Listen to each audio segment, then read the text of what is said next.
Hey y'all, how you doing?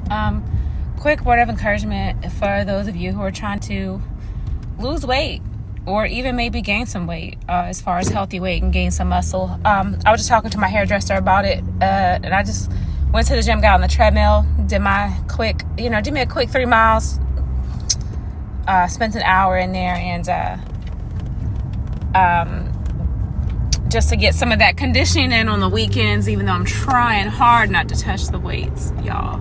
I'm obsessed, but I'm trying to take a break from weights on the weekends. So far, we're doing all right, but I know I might pick some up later tonight if I don't feel like I got enough calorie burn. I'm gonna pick them weights up. All right, them weights at home though. But anyway, so I was talking to my hairdresser, and her son is trying to actually gain muscle mass, and she was telling me that he's really getting into macros and he's trying to learn macros. But it's confusing for him.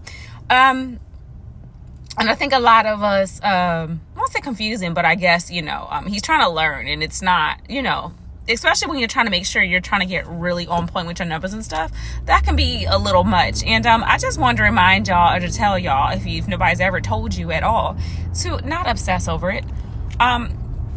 Obsessing over it, you're going to be trying this and that, and you're going to feel like nothing's working, and you're going to be focusing so hard, and then you're probably not going to get any results. And I can tell you, as someone who was obsessing over the whole fitness aspect for years, like, I've been in the gym for a long time, and for the longest time, like, my body just kind of stayed the same, or I'll lose a little bit of weight, a little bit of fat, and then I'll gain it right back. But for me, it was because, for my body type, genetics, like, we typically, as far as the women in the family, gain weight around our midsections, and it's always the last place it wants to come off of, and it seems to be the first place that it wants to go to. However, and so I would work hard at trying to get rid of it, right? I would be lifting my weights all the time, learning that weights is far more important, because some people think that in order to lose body fat, that it's all about the cardio. No, you'll just be skinny fat. Your stomach will be flat, but you'll be flabby. You won't have no tone or definition. You won't have that nice muscle to give you that nice curves, and contrary to popular belief, y'all, lifting weights as a woman is not going to make you look like a man. Like, literally, you would have to put in so much work to try to look like a man. You would have to aim for it, and you would have to take steroids and some more stuff. And granted, there's some natural lifters who are very cut and very fit as women, and they're not taking steroids, but their whole lifestyles are literally built around, catering to building that muscle and getting that bikini ready body for like competitions and stuff. But generally speaking, ladies, you're not going to look like the officer and listen to some weight. So stop listening to his lies. But when it comes to weight loss, fat loss, and building muscle, no matter what it is, no matter your aim, you have to increase the protein. Always high protein, no matter you want to cut or build. Either one, you have to do a high protein. But now when you're trying to cut, as far as body fat, you gotta calm down on the carbs.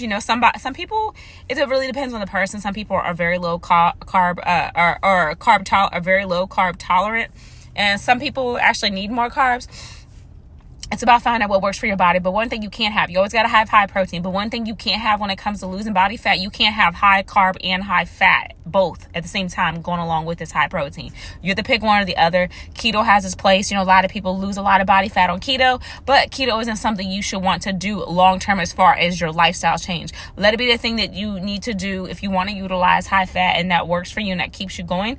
Go ahead and utilize high fat and low carb. But know when to, once you get that weight off the weight that you want, know how to start, incorporating carbs back into your life. Not a bunch, not so much at once, but little here and there to, help give your body what you need, because you need carbs, all right? Or if you want to do more carb because you just love your carbs, you got to have carbs, cut out the fat as low as possible, right? But always remember, you got to have high protein no matter what, right? But when it comes to weight training, or when it comes to building, for people who want to make gains, either way, even when it comes to fat loss, don't obsess over the numbers. Really, at the end of the day, it's all about the average, your weekly average.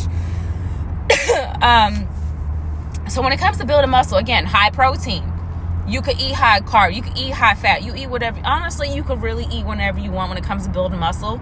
But however, you do want to be mindful of your nutrition, because you want to make sure you're being healthy and you're being health conscious with the things that you eat, right? But I had a friend, he was like, no, I wasn't he wasn't trying to weight train at first. He was like, I'm just eating a lot. I just want to get bigger first, and then I'll convert that fat into muscle. But I had to tell him, there is no such thing as converting fat into muscle. Fat and muscle are two different things. They're two very different looks on the body. Fat doesn't transform into muscle. It doesn't. You know, when you, in the event that you build muscle, you're just burning fat. And actually, the more muscle that you have, the more fat that you burn, even while asleep, right? So you want to prioritize weight training, no matter you're trying to gain size or you're trying to lose size. Either or, you always got to prioritize that protein. And again, you got to eat in that surplus if you want to build that muscle, but you have to lift heavy every single day. Again, I know some people who will eat heavy. No, I wish I gain some weight. I'm like, all right, but if you eat heavy and you're not lifting heavy with it, you're going to get body fat. You're going to get fat. You're going to get husky. Unless that's the look you're going for, hey, have at it. But if you're trying to build healthy size and you want to look good, you want to look fit and fine and sculpted and cut, you got to weight train. Because just eating heavier alone is just going to do nothing but make you fat. But when you getting in that workout, 4 or 5 days a week, you lifting heavy, man, you're going to build that size and it's going to do well. But again, be mindful of what you eat as well, because again, you want to make sure your health is always in consideration. Don't just eat a bunch of garbage. I remember talking to a guy before. He was like, yeah, I was trying to do everything to gain weight. I be eating a bunch of fast food. I eat this. I'm like, no. You don't want that unhealthy, nasty, unattractive weight. You want that size that's going to say, okay, brother taking care of himself. All right, brother looking good out here. Brother is on point with his fitness and his eating, right? So be mindful of it, but just don't obsess with it. When I stopped obsessing and I started making sure that I was getting my adequate sleep, because you need adequate sleep to get fat loss, right? You need at least 7 to 8 hours a night. Me, I know I need 7, but you also want to make sure you get solid sleep, not just going to sleep at, getting them 7 hours, but yet you're waking up consistently all night long and tossing and turning. You have to get solid sleep and be mindful of what you're eating. But again, don't obsess over it. Just do the work, don't make it such a big deal. But yeah, do the work and the results will come. If you do the work and you understand, again, it's all about the averages at the end of the day. It's not really about day to day. Like me, myself, I have a flexible diet. I'm eating in a deficit.